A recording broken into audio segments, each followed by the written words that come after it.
Subscribe করুন education study YouTube চ্যানেলকে এবং বেল আইকনে ক্লিক করুন সবার আগে লেটেস্ট ভিডিও দেখার জন্য। নমস্কার বন্ধুরা, এডুকেশন স্টাডিতে আপনাদেরকে স্বাগত জানানো হচ্ছে এই পলিটি লেকচার সিরিজে। দেখুন, আশা করি আপনারা সবাই পলিটির পার্ট 1 সুপ্রিম কোর্টের যেটা পার্ট 1-এর লেকচার ইন্ট্রোডাকশন করিয়েছিলাম সেটা আপনারা সবাই দেখেছেন। যদি দেখে থাকেন তাহলে আপনারা পলিটি লেকচার সুপ্রিম কোর্টের পার্ট 2-তে আপনাদের ওয়ার্ম ওয়েলকাম আপনাদের।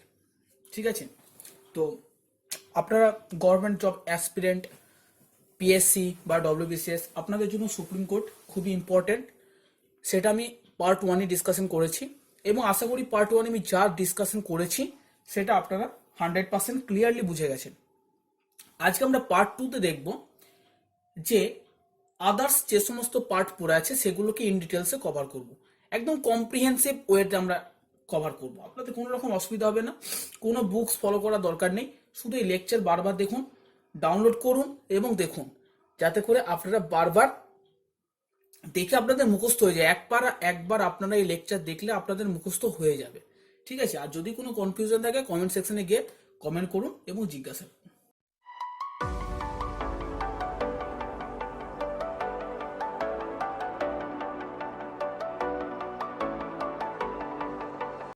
আজকে আমরা পার্ট 2 লেকচারে দেখব অ্যাপয়েন্টমেন্ট অফ জাজেস, খুব ইম্পর্টেন্ট টপিক।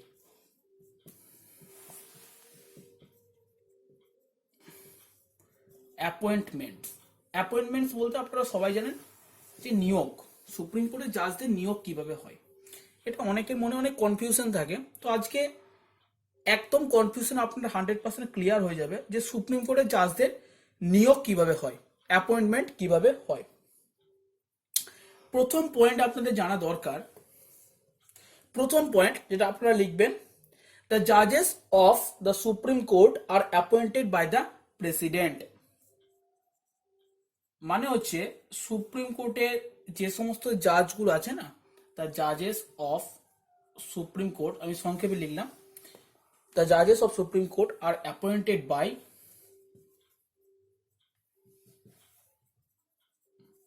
প্রেসিডেন্ট। ঠিক আছে, দ্য জাজেস of the supreme court are appointed by president, এটা পয়েন্ট 1। পয়েন্ট 2তে আপনারা যেটা বুঝবেন সেটা হচ্ছে,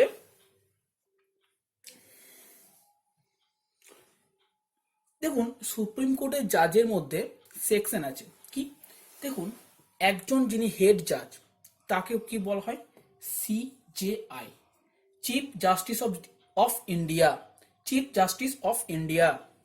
তো দেখুন এই চিফ জাস্টিস অফ ইন্ডিয়াকে যিনি অ্যাপয়েন্ট করেন তিনি হলেন প্রেসিডেন্ট অফ ইন্ডিয়া, ভারতের রাষ্ট্রপতি।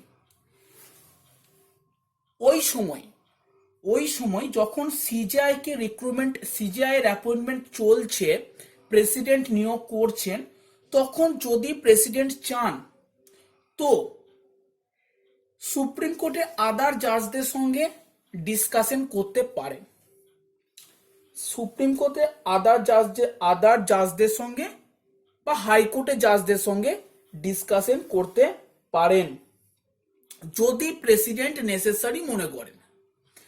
পয়েন্টটা ভালো করে বুঝবেন, একটু জায়গাটা ব্যাপার আছে যে আপনারা শুধু এইটুকু জেনেই ছেড়ে দেবেন না যে সুপ্রিম কোর্টে জাজদের নিযুক্ত করে প্রেসিডেন্ট, শুধু এইটুকু জেনেই ছাড়বেন না। সুপ্রিম কোর্টে জাজদের অবশ্যই প্রেসিডেন্ট নিযুক্ত করে, কিন্তু এই ছোট ছোট পয়েন্টগুলোকে আপনাকে জানতে হবে, যে কারণ কোশ্চেনের লেভেল কোন দিন হার্ডার হয়ে যাবে, কি লেভেলে জিজ্ঞাসা করে দেবে, তাই আপনাকে ছোট ছোট জিনিসও জানতে হবে। যখন সিজেআই অর্থাৎ চিফ জাস্টিস অফ ইন্ডিয়াকে নিযুক্ত করেন প্রেসিডেন্ট, তখন তিনি চাইলে আদার জাজেস of supreme court and high court এদের সাথে ডিসকাশন করতে পারেন যদি উনি মনে করেন, অব্লিগেটরি নয়, অর্থাৎ 100% নেসেসারি নয়, যদি উনি মনে করেন তবেই কিন্তু ডিসকাশন করতে পারেন। কিন্তু যখন কি হলো, আদার জাজদের সিজিআই কে বাদ দিয়ে যে আদার্স জাজরা আছে সুপ্রিম কোর্টের, তাদের যখন নিযুক্তি হবে তখন কিন্তু প্রেসিডেন্টকে চিফ জাস্টিস অফ ইন্ডিয়ার সাথে কনসাল্ট করতে হবে। এটা কিন্তু অব্লিগেটরি, অর্থাৎ এটা কিন্তু ম্যান্ডেটরি। তো এই জায়গাটা আপনারা একদম গোলাবেন না। যখন চিফ জাস্টিস অফ ইন্ডিয়ার নিযুক্তি হবে অর্থাৎ অ্যাপয়েন্টমেন্ট হবে, তখন প্রেসিডেন্ট যদি চান তবেই তিনি সুপ্রিম কোর্টের আদার জাজ এবং হাইকোর্টের জাজদের সাথে কনসাল্ট করতে পারেন। আর যদি উনি না চান তাহলে না করবেন। কিন্তু যদি উনি সুপ্রিম কোর্টের জাজদের নিযুক্তি করেন আদার্স জাজ অর্থাৎ সিজিআই কে ছেড়ে, তাহলে কিন্তু ওনাকে অবশ্যই সিজিআই এর সঙ্গে কনসাল্ট করতে হবে। এটা ম্যান্ডেটরি বা অব্লিগেটরি, আপনারা যা খুশি বলতে পারেন। ঠিক আছে, ক্লিয়ার? আশা করি পয়েন্ট একদম ক্লিয়ার। আচ্ছা, এখানে একটা ব্যাপার আছে, একটু জেনে নিন। কি ব্যাপার? দেখুন, এই দুটো পয়েন্ট একদম ক্লিয়ার। আচ্ছা, এখানে একটা ব্যাপার আছে, সেই ব্যাপারটা হচ্ছে যে এরকম সুপ্রিম কোর্টের মধ্যে এরকম একটা ধারা বা আপনারা বলতে পারেন চিন্তা ভাবনা চলছিল বা চলতো, যে সুপ্রিম কোর্টে যিনি সিনিয়র মোস্ট জাজ থাকবেন বা মোস্ট সিনিয়র জাজ থাকবেন উনি হবেন সিজিআই। ভালো করে বুঝুন ব্যাপারটা, পয়েন্টটা খুব ইম্পর্টেন্ট। এটাকে আপনাকে ইন্টারভিউতে বা পরীক্ষাতেও জিজ্ঞাসা করে দিতে পারে যে সুপ্রিম কোর্টের যিনি সিনিয়র মোস্ট বা মোস্ট সিনিয়র জাজ থাকবেন তিনি সিজিআই হবেন, অর্থাৎ চিফ জাস্টিস অফ ইন্ডিয়া তিনি হবেন। বাট আপনারা জেনে রাখুন এটা হওয়া ম্যান্ডেটরি নয়, অর্থাৎ সংবিধানের কোনো জায়গাতে এটা বলা নেই যে যিনি সুপ্রিম কোর্টের মোস্ট সিনিয়র জাজ থাকবেন তিনি সুপ্রিম কোর্টের সিজিআই নিযুক্ত হবেন। এরকম কোনো ইনস্ট্রাকশন দেওয়া নেই সংবিধানে। তার কারণ যদি আপনারা একটু হিস্ট্রি ফলো করেন তাহলে আপনারা দেখবেন 1973 যিনি সুপ্রিম কোর্টের সিজিআই হয়েছিলেন তার নাম হচ্ছে এ এন রে বা রয়, আপনারা যা খুশি বলতে পারেন, এ এন রয়। এই এ এন রয়ের আগে আরো 3 জন সিনিয়র মোস্ট জাজ ছিলেন। এই সিনিয়র মোস্ট জাজ ছিলেন, তো এই 3 জন সিনিয়র মোস্ট জাজকে বাদ দিয়ে তিনি সিজিআই নিযুক্ত হয়েছিলেন। 1973 এ এন রয় কেস হয়েছিল। আপনারা আরো যদি এক্সাম্পল দেখতে চান তো আরো এক্সাম্পল আছে, সেটা হচ্ছে যদি আমরা 1977 দেখেন তো 1977 কি হয়েছিল, এম ইউ বাগ একজনের নাম ছিলেন M U Bag. M U Bag বলে যিনি, ইনিও কিন্তু মোস্ট সিনিয়র জাজদের সুপারসিড করে অর্থাৎ ওনাদের উপরে গিয়ে সিজিআই নিযুক্ত হয়েছিলেন। তাহলে এখান থেকে আমরা এই কনক্লুশনে আসতে পারি যে এই যে একটা প্র্যাকটিস 1973 আগে পর্যন্ত অর্থাৎ 1975 থেকে 1973 বা 1975 থেকে 1972 পর্যন্ত, 1950 থেকে 1972 পর্যন্ত যে প্র্যাকটিসটা সুপ্রিম কোর্টে চলছিল সেটা হচ্ছে যিনি সিনিয়র মোস্ট জাজ থাকবেন তিনি সুপ্রিম কোর্টে সিজিআই নিযুক্ত হবেন। কিন্তু 1973 খ্রিস্টাব্দে এ এন রয় তার 3 জন সিনিয়রকে যখন সুপারসিড করে অর্থাৎ পেরিয়ে গিয়ে সিজিআই নিযুক্ত হয়েছিলেন তখন সুপ্রিম কোর্টে এই প্র্যাকটিসটা অর্থাৎ এই ধারণাটা বিনাশ হয় যে এরকমটা নয় যে সুপ্রিম কোর্টে যিনি সিনিয়র মোস্ট জাজ থাকবেন তিনি সর্বদা সিজিআই নিযুক্ত হবেন। ঠিক আছে, ক্লিয়ার এই পয়েন্টটা? আশা করি আপনাদের ক্লিয়ার। নেক্সট পয়েন্ট হচ্ছে ওথ, অর্থাৎ ওথ বলতে শপথ। জানেন যে কোনো বড় পদে বসার আগে তাকে শপথ নিতে হয়, তো সেটা কি সংবিধানে বলা হয় ওথ। তো কোশ্চেন জিজ্ঞাসা করে যে সুপ্রিম কোর্টের জাজের ওথ কার সামনে নেওয়া হয় বা কে নেওয়ায়, তো তার অ্যান্সার হচ্ছে president of India. President of India. এটা কোশ্চেন না করে অনেক সময় এটা কোশ্চেন করে দেয় যে ধরুন প্রেসিডেন্ট অফ ইন্ডিয়া প্রেজেন্ট নেই কোনো কারণের জন্য, তো তখন সুপ্রিম কোর্টের জাজদেরকে কে ওথ নেওয়াবে, তো অ্যান্সার হচ্ছে প্রেসিডেন্ট মনোনীত কোন একজন ব্যক্তি যাকে প্রেসিডেন্ট ঠিক করবে, তার মানে 1% appointed by the president of the India would perform the same. এরকমটা অনেক সময় পরীক্ষায় জিজ্ঞাসা করে দিতে পারে যে ধরুন প্রেসিডেন্টের অবর্তমানে কে সুপ্রিম কোর্টের জাজদেরকে শপথ নেবে, চারটে অপশন দিয়ে দেবে। তো সেখানে সাপোজ যদি এরকম কোন অপশন থাকে তো অ্যান্সার সেটাই হবে যে প্রেসিডেন্ট না থাকলেও, সাপোজ প্রেসিডেন্ট অন্য কোথাও গিয়েছেন বা কোন রকম কারণের জন্য অ্যাবসেন্ট আছে প্রেসিডেন্ট, তো প্রেসিডেন্ট যদি অ্যাবসেন্ট থাকে তো প্রেসিডেন্ট মনোনীত অর্থাৎ প্রেসিডেন্ট যাকে নিযুক্ত করবে এই কাজের জন্য সেই কাজটা পারফর্ম করবে। আশা করি ক্লিয়ার হলো। নেক্সট পয়েন্ট এসুন, টেনিওর বা টার্ম। নেক্সট পয়েন্ট হচ্ছে টার্ম, TERM। সুপ্রিম কোর্টের জাজ হওয়ার টার্ম কত? দেখুন এরকম তো কোনো নির্দেশ দেওয়া নেই যে, যেমন ধরুন পার্লামেন্টের যদি আপনি বলেন যে লোকসভার মেম্বারদের টার্ম বা টেনিওর কত বছর, তো অ্যান্সার হচ্ছে 5 ইয়ার্স। কিন্তু এরকম কোনো টেনিওর বা টার্মসের কথা কনস্টিটিউশনে বলা নেই যে সুপ্রিম কোর্টের জাজ থাকবে 2 বছর কি 3 বছর কি 4 বছর, এটা নয়। কিন্তু একটা জিনিস বলা আছে যে সুপ্রিম কোর্টের জাজ কিন্তু 65 এজ পর্যন্তই থাকতে পারে, অর্থাৎ একজন সুপ্রিম কোর্টের জাজের ম্যাক্সিমাম এজ 65 হতে পারে। যদি তার এজ 66 হয়ে যায় তাহলে তার রিটায়ার্ড হয়ে যাবে সে। দেখুন সুপ্রিম, আমি আগের দিন লেকচারে বলেছি পার্ট 1-এ, সুপ্রিম কোর্টের জাজের ন্যূনতম বয়সের কথা কিন্তু বলা নেই, অর্থাৎ কত বছর বয়সে সে সুপ্রিম কোর্টের জন্য এলিজিবেল সেটা কিন্তু বলা নেই। কিন্তু এটা বলা আছে তার ম্যাক্সিমাম কত বছর এজ পর্যন্ত সে সুপ্রিম কোর্টে অ্যাজ এ জাজ বা অ্যাজ এ সিজিআই নিযুক্ত থাকতে পারে, সেটা হচ্ছে up to the age of 65, অর্থাৎ 65 এজ পর্যন্ত কিন্তু সে নিযুক্ত থাকতে পারে। যদি তার বয়স 65 এর বেশি হয়ে যায় তাহলে কিন্তু সে কোনোভাবেই অ্যাজ এ সুপ্রিম কোর্টের জাজ বা সিজিআই নিযুক্ত হতে পারেন না। ক্লিয়ার? নেক্সট হচ্ছে salary.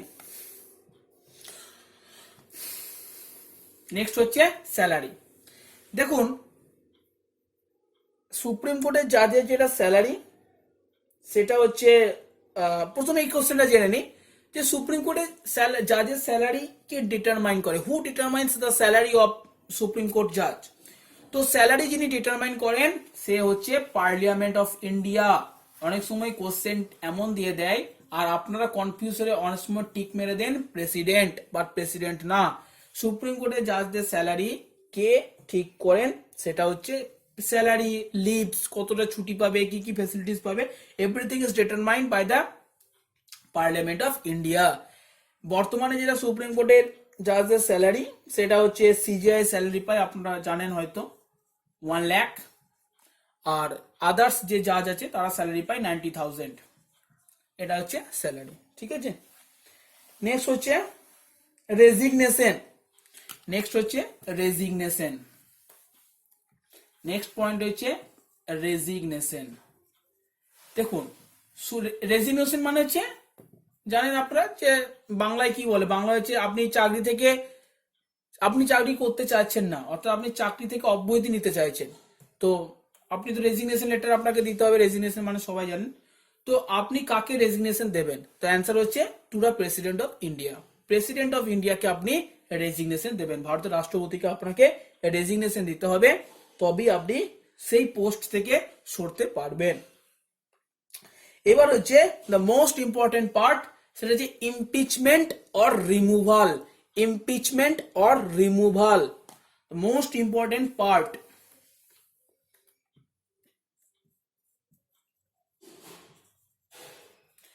Impeachment or removal. Impeachment or removal. দেখুন সুপ্রিম কোর্টের জাজের, আজ পর্যন্ত ভারতের হিস্ট্রিতে কোনো সুপ্রিম কোর্টের জাজকে ইমপিচড বা রিমুভ করা সম্ভব হয়নি। তার কারণ আপনারা একটু পরেই জানতে পারবেন এই লেকচারটা দেখার পর যে এই ইমপিচমেন্ট বা রিমুভাল প্রসেসটা কত লেংথিস্ট একটা প্রসেস, মানে অনেক বড় প্রসেস এবং খুবই ক্রিটিক্যাল প্রসিডিওর। এই প্রসিডিওর ফলো করে কোনো সুপ্রিম কোর্টের জাজকে রিমুভ করা তো অসম্ভব, এখনো পর্যন্ত যেটা হয়নি ভারতের হিস্ট্রিতে। তো চলুন আমরা দেখবো প্রসেসটা কি। আচ্ছা তার আগে আমরা দেখে নেব যে সুপ্রিম কোর্টের জাজ only there are two grounds that are mentioned in the constitution for the removal of charges of the supreme court. সংবিধানে স্পষ্ট নির্দেশ দেওয়া আছে যে অনলি দুটো গ্রাউন্ডে সুপ্রিম কোর্টের জাজদেরকে সেটা রিমুভ করা সম্ভব হবে। সেই দুটো গ্রাউন্ড কি কি? একটা হচ্ছে প্রুভড মিসবিহেভিয়ার, প্রুভড মিসবিহেভিয়ার, আর সেকেন্ড পয়েন্ট হচ্ছে, এটা 1 নম্বর পয়েন্ট। 2 নম্বর পয়েন্ট হচ্ছে ইনক্যাপাসিটি। ইনক্যাপাসিটি, দেখুন এই দুটো পয়েন্টই ইম্পর্টেন্ট। অর্থাৎ সংবিধানে বা কনস্টিটিউশনে স্পষ্ট নির্দেশ দেওয়া আছে যে যদি কোনো সুপ্রিম কোর্টের জাজের বিহেভিয়ার প্রুভড হয় যে সে মিসবিহেভ করেছে, তো সেক্ষেত্রে রিমুভাল হওয়ার প্রসেসের কথা উঠতে পারে। বা যদি এটা প্রমাণিত হয় যে হি ইজ ইনক্যাপাবল, তাকে যে পোস্ট দেওয়া হয়েছে সেই পোস্টের জন্য যে যে কাজ করা দরকার সেই কাজ করার জন্য সে ইনক্যাপাবল, অর্থাৎ সে অক্ষম, তাহলেও তাকে রিমুভ করা সম্ভব হতে পারে। তো অনলি এই দুটো গ্রাউন্ডেই কোনো সুপ্রিম কোর্টের জাজকে আপনি রিমুভ করতে পারেন, সংবিধানে স্পষ্ট নির্দেশ দেওয়া আছে। এবার আমরা এই প্রসেসটাকে দেখব যে কি প্রসেসে সে রিমুভাল হতে পারে। দেখুন প্রসিডিওরটা দেখবো আমরা, ঠিক আছে? প্রসিডিওর যেটা হচ্ছে সেটা হচ্ছে যে এই রিমুভাল প্রসিডিওরটা দেখুন পার্লামেন্টে লোকসভা আর একটা কি আছে, রাজ্যসভা, ঠিক আছে? লোকসভা রাজ্যসভা। দেখুন সুপ্রিম কোর্টের জাজকে রিমুভ করার কথা লোকসভাতে উঠতে পারে, রাজ্যসভাতে উঠতে পারে। দেখুন এটাই একটা কোশ্চেন হয়ে গেল, পরীক্ষায় জিজ্ঞাসা করে যে সুপ্রিম কোর্টের জাজদের রিমুভ করার অধিকার কি শুধুই লোকসভার আছে কি শুধুই রাজ্যসভার আছে? অ্যান্সার হচ্ছে দুজনেরই আছে, লোকসভার আছে, রাজ্যসভার আছে। আচ্ছা, আমরা ধরলাম যে সুপ্রিম কোর্টে একজন জাজকে, সাপোজ এ নামক একটি জাজ আছে, একদম ডিটেলস আপনাকে বোঝাবো, কোনো কনফিউশন থাকবে না। সাপোজ সুপ্রিম কোর্টে এ নামক একজন জাজ আছে, তো তাকে কি করতে হবে? রিমুভ করতে হবে। তো রিমুভ করার কথা লোকসভাতে উঠেছে, তো রুলস যেটা বলছে, প্রসিডিওর যেটা বলছে সেটা হচ্ছে যদি এই কথা লোকসভাতে ওঠে তাহলে কি করতে হবে? লোকসভার যতজন মেম্বার আছে সেটা আপনারা জানেন 545, লোকসভার 100 জন মেম্বারকে সাইন করতে হবে। অর্থাৎ যে এটাকে বলে রিমুভাল মোশন, ঠিক আছে? যে যে রিমুভাল মোশন, অর্থাৎ যে জাজকে রিমুভ করতে চাইছেন সেই জাজের বিরুদ্ধে 100 জন মেম্বারকে সাইন করতে হবে। এই সাইন করা রিমুভাল মোশন বা আপনারা অ্যাপ্লিকেশন টাইপের ভাবতে পারেন, বাট সংবিধানের ল্যাঙ্গুয়েজে তাকে রিমুভাল মোশন বলে। তো এই যে রিমুভাল মোশন, সংবিধানের ভাষায় একে বলা হয় রিমুভাল মোশন। এই যে রিমুভাল মোশন আছে, এই রিমুভাল মোশনটা সাইন করতে হবে 100 জন মেম্বারকে। 100 জন মেম্বারকে সাইন করার পর এটা স্পিকারের কাছে জমা পড়বে। লোকসভার হেড কে জানেন? স্পিকার। স্পিকারের কাছে জমা পড়বে। দেখুন স্পিকারের কাছে চয়েস আছে, অর্থাৎ স্পিকার চাইলে এটাকে অ্যাকসেপ্ট করতে পারে রিমুভাল মোশনটাকে, আর না চাইলে রিজেক্ট করতে পারে। যদি স্পিকার রিজেক্ট করে দেয় তাহলে এখানেই ব্যাপারটা ক্লজ হয়ে গেল। আর যদি স্পিকার অ্যাকসেপ্ট করে ব্যাপারটাকে তাহলে কি করবে? স্পিকার কি করবে? একটা কমিটি বানাবে। স্পিকার কি করবে? একটা কমিটি বানাবে। সেই কমিটিতে কজন থাকবে? সেই কমিটিতে 3 জন মেম্বার থাকবে। কে কে থাকবে? না সুপ্রিম কোর্টের সিজেআই থাকবে। দেখুন অনেক সময় আপনার মনে কনফিউশন আসতে পারে, সুপ্রিম কোর্টের জাজকে তো রিমুভ করছি সেই জন্য সিজেআই থাকছে, যদি সিজেআই কে নিযুক্ত করতাম তাহলে সুপ্রিম কোর্টের কোনো সিনিয়র মোস্ট জাজ থাকতো। এটা নাম্বার 1। নাম্বার 2 কি হবে? নাম্বার 2 হলো chief justice of high court. Chief justice of high court, হাইকোর্টের চিফ জাস্টিস থাকবে, ঠিক আছে? Chief justice of high court. আর 3 নাম্বার পজিশনে কে থাকবে? 3 নাম্বার হচ্ছে a distinguished jurist. Distinguished jurist. দেখুন আমি আগে পার্ট 1ও বলেছি ডিস্টিংগুইশ জুরিস্টের মিনিং হচ্ছে যে স্পিকারের চোখে এমন একজন পার্সন যার ল সম্পর্কে অনেক নলেজ আছে, তাকেই বলা হয় ডিস্টিংগুইশ জুরিস্ট। তাহলে দেখুন স্পিকার যদি ব্যাপারটাকে অ্যাকসেপ্ট করে তাহলে সে একটা কমিটি বানাবে এবং সেই কমিটিতে যে মেম্বার থাকবে তাদের মধ্যে ফার্স্ট মেম্বার হবে CJI chief justice of India, second member হবে সিজে of high court chief justice of high court এবং থার্ড মেম্বার হবে একজন distinguished jurist. Clear? Distinguished jurist মানে সেই পার্সন যে স্পিকারের চোখে ল সম্পর্কে খুবই মানে প্রচুর নলেজ আছে যার ল সম্পর্কে, তাকে বলে ডিস্টিংগুইশ জুরিস্ট।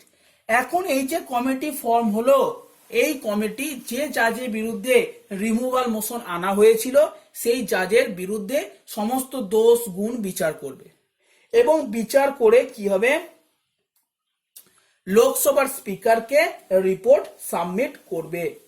রিপোর্ট সাবমিট করার কি হবে, যদি রিপোর্ট সাবমিট করবে এবং রিপোর্ট সাবমিট করার পর সেই রিপোর্ট দেখে লোকসভাতে সেই বিলটা স্পেশাল মেজরিটি দিয়ে পাস হতে হবে। স্পেশাল মেজরিটি দিয়ে পাস হতে হবে। স্পেশাল মেজরিটি দিয়ে পাস হতে হবে। যদি সেই বিলটা স্পেশাল মেজরিটি দিয়ে পাস হয় তখন সেটা রাজ্যসভার কাছে যাবে এবং রাজ্যসভাতেও স্পেশাল মেজরিটি দিয়ে পাস হতে হবে। যদি রাজ্যসভাতেও স্পেশাল মেজরিটি দিয়ে পাস হয় তখন সেই জাজকে রিমুভ করা সম্ভব হবে। তাহলে আপনারা দেখছেন যে কত লেংথি একটা প্রসেস। যদি একবার ডিটেলসে বলে দিচ্ছি, যদি লোকসভাতে হয় লোকসভার প্রথমে রিমুভাল মোশনকে 100 জন মেম্বারকে সাইন করতে হবে, সেটা স্পিকারের কাছে সাবমিট করতে হবে। স্পিকার চাইলে রিজেক্ট করতে পারে, যদি রিজেক্ট করে ব্যাপারটা এখানে ক্লজ হয়ে গেল, আর যদি অ্যাকসেপ্ট করে তাহলে থাকলো। অ্যাকসেপ্ট করলে কি হবে, একটা কমিটি তৈরি করাবে, সেই কমিটিতে 3 জন মেম্বার থাকবে, একজন থাকবে সিজিআই, আরেকজন থাকবে চিফ জাস্টিস অফ হাইকোর্ট, আরেকজন থাকবে ডিস্টিংগুইশ জুরিস্ট। এই তিনজন কমিটিতে কাজ করবে এবং কাজ করার পর সমস্ত রিপোর্ট ইনফরমেশন স্পিকারের কাছে সাবমিট করবে। স্পিকারের কাছে যেই সাবমিট করবে তখন স্পিকার সেটাকে রাখবে লোকসভার কাছে এবং লোকসভা তখন যদি স্পেশাল মেজরিটি সাইন করে, স্পেশাল মেজরিটি বলতে 2/3 মেজরিটি, 2/3 মেজরিটি যদি সাইন করে তাহলে সেটা যাবে রাজ্যসভাতে। রাজ্যসভা স্পেশাল মেজরিটি যদি সাইন করে তাহলে সেই জাজকে রিমুভ করা হবে। ঠিক আছে, এটা তো লোকসভার জন্য গেল। এই একই জিনিস যদি রাজ্যসভার কাছে ওঠে তখন কি হবে, দেখুন সেম জিনিস। রাজ্যসভার কাছে উঠলে 100 জনের জায়গায় 50 জন মেম্বারকে সাইন করতে হবে এবং সেটাকে চেয়ারম্যানের কাছে দিতে হবে। চেয়ারম্যান, যারা রাজ্যসভার হেড আপনারা জানেন চেয়ারম্যান, সেটা চেয়ারম্যানকে দিতে হবে। তখন চেয়ারম্যান সে একই কাজ করবে। চেয়ারম্যান সেটাকে অ্যাডমিট করতে পারে, অ্যাকসেপ্ট করতে পারে বা রিফিউজ করতে পারে, অর্থাৎ রিজেক্ট করতে পারে। যদি রিজেক্ট করে তখনই ক্লোজ হয়ে গেল। আর যদি অ্যাকসেপ্ট করে তাহলে সে আবার 3 জনের কমিটি তৈরি করবে। একজনে থাকবে সিজিআই, একজন থাকবে চিফ জাস্টিস অফ হাইকোর্ট, আবার একজন ডিস্টিংগুইশ জুরিস্ট থাকবে। সেই সমস্ত মেম্বার সেই সমস্ত ইনফরমেশন কালেক্ট করবে। ইনফরমেশন কালেক্ট করার পর চেয়ারম্যানের কাছে সাবমিট করবে। চেয়ারম্যানের কাছে সাবমিট করার পর চেয়ারম্যান সেই বিলটাকে রাজ্যসভার মেম্বারদের কাছে রাখবে। যদি রাখার পর তখন 2/3 অর্থাৎ স্পেশাল মেজরিটি দিয়ে সাইন হয় তাহলে সেটা লোকসভায় আসবে। লোকসভা স্পেশাল মেজরিটি দিয়ে সাইন হয় তখন সেটা সেই জাজকে রিমুভ করা হবে। এই প্রসেস খুবই লেংথিয়েস্ট একটা প্রসেস। ঠিক আছে, তো আশা করি এই পর্যন্ত আপনারা ইন ডিটেলসে বুঝলেন ব্যাপারগুলো। খুবই ভেঙে ভেঙে ইন ডিটেলসে আপনাদেরকে বোঝাচ্ছি আমি, একটু টাইম লাগবে, একটু আপনারা ধৈর্য ধরেন। আর পার্ট 3-তে, এটা পার্ট 2 হলো, পার্ট 3-তে সুপ্রিম কোর্ট কমপ্লিট হয়ে যাবে। সামনের লেকচার আসছে আপনাদের জন্য পার্ট 3, সেখানে পুরো কমপ্লিট হয়ে যাবে। আশা করি বন্ধুরা খুব ভালো লাগলো লেকচার, পুরো কনসেপ্ট আপনাদের ক্লিয়ার হয়েছে। যদি হয় প্লিজ কমেন্ট করবেন, লাইক করবেন, সাবস্ক্রাইব করবেন, আর চ্যানেলটাকে প্লিজ শেয়ার করবেন, কারণ আমার উদ্দেশ্য ওয়েস্ট বেঙ্গলের মানুষ প্রচুর লোক জানুক, শিখুক ফ্রি অফ কস্ট। ঠিক আছে বন্ধুরা, থ্যাংক ইউ।